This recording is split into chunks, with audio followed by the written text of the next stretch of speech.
Welcome to this Necromunda series. You're about to see the completion of 2 years of work for an original Necromunda diorama. This is the third episode out of 4. In this one, I paint a muscular abomination torn between wrath and pain, the gargoyle.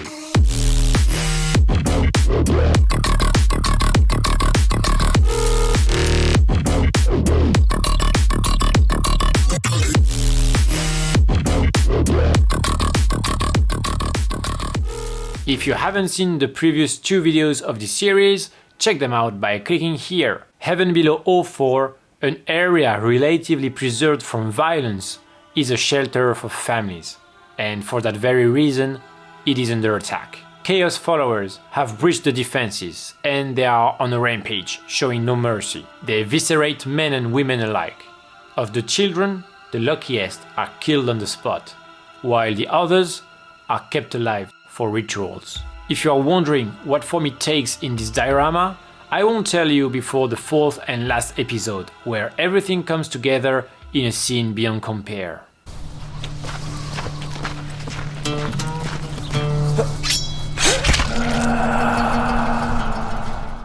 When I started painting, I was already decided on mostly everything color-wise, but I had only a vague idea for the skin tone. I wanted a skin with a richness and different hues, to emphasize the mutations of the body. I was thinking of an initial contrast between yellow and purple tones, but I didn't like the first results. Then I went for a more zombie-like skin with blue and grey hues, contrasting with a mutated arm in yellow and brown tones. The whole thing kind of desaturated to leave room for other details to pop.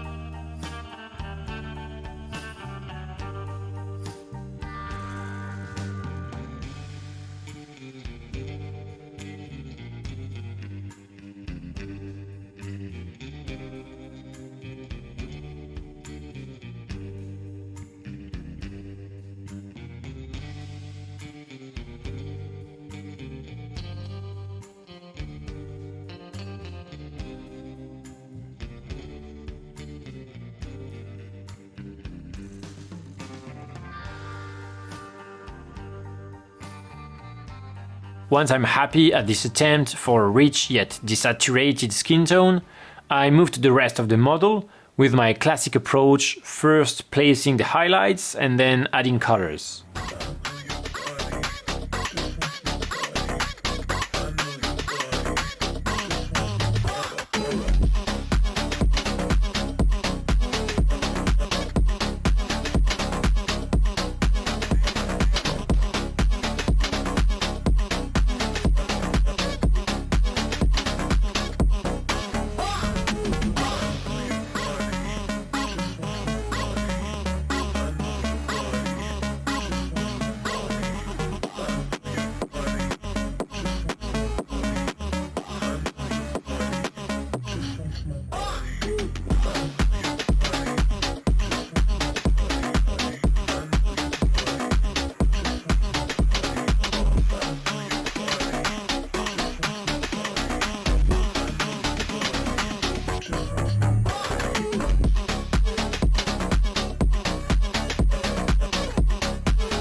If you know how this model is supposed to look, you've noticed it is in fact a misprint.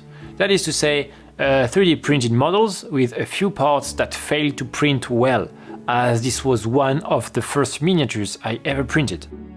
Here I'm just masking the biggest flaw, a large flat line running on the side of the body, to make it look like a scar, giving off a Frankenstein feel that isn't unwelcome for sure. It is not the best scar, but the idea is just to mask the flaws, and overall Giving up the idea of perfection is liberating. With this philosophy, I just became bolder as a painter, and I think that is the main factor that fueled my progress.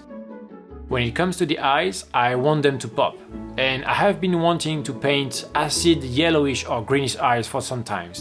I think it gives the perfect feel with this desaturated grey skin. Because some of the details didn't print out well, I discovered some of these details while painting, like the lower eyelid for instance, that I didn't notice at first. Doing and redoing the eyes had such an impact on the facial expression.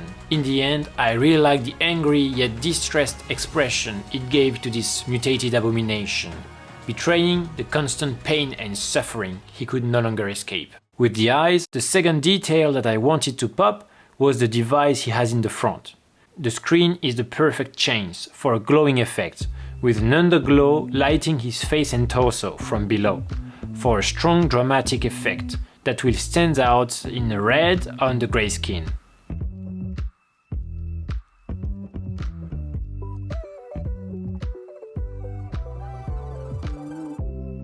The last challenge on this mini is the vials of combat drugs on his back. I had to consider whether or not I would paint them like I painted the vials on the butcher. If you have missed the video, you can click on the link that is popping here and check it out. I felt green would be off, as I already have blue hues, red, yellow, brown.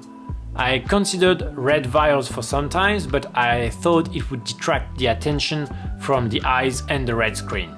As for the goggles of the butcher, see the previous video, I came to the conclusion that it had to be black. It would stand out enough without stealing the show. The only problem with black fluid is that I would have to paint the empty parts of the vials to be transparent, which I had never done.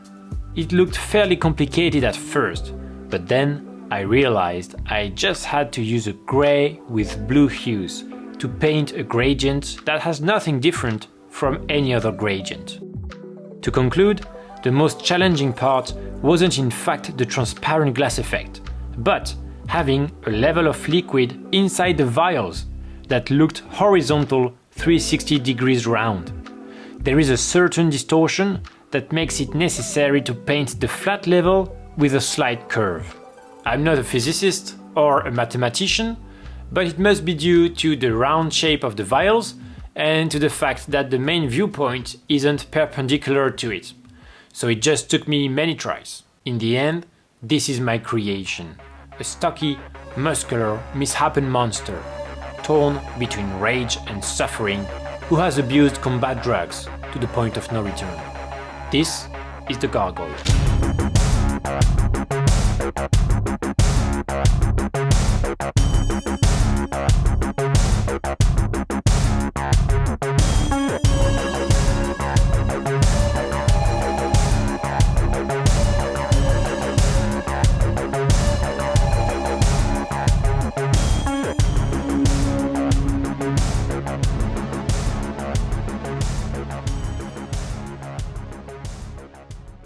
I would appreciate a like to this video, and you can subscribe to see the fourth and last episode of this Necromunda series that will air next week. You will see how I painted the last miniatures and the final scene in its whole dramatic beauty. If you consider becoming a patron to the channel, that would be absolutely amazing. That would allow me to allocate more time to the channel to produce more amazing dioramas. I'm Flo from Chronicles of Tiny Battles. See you next time.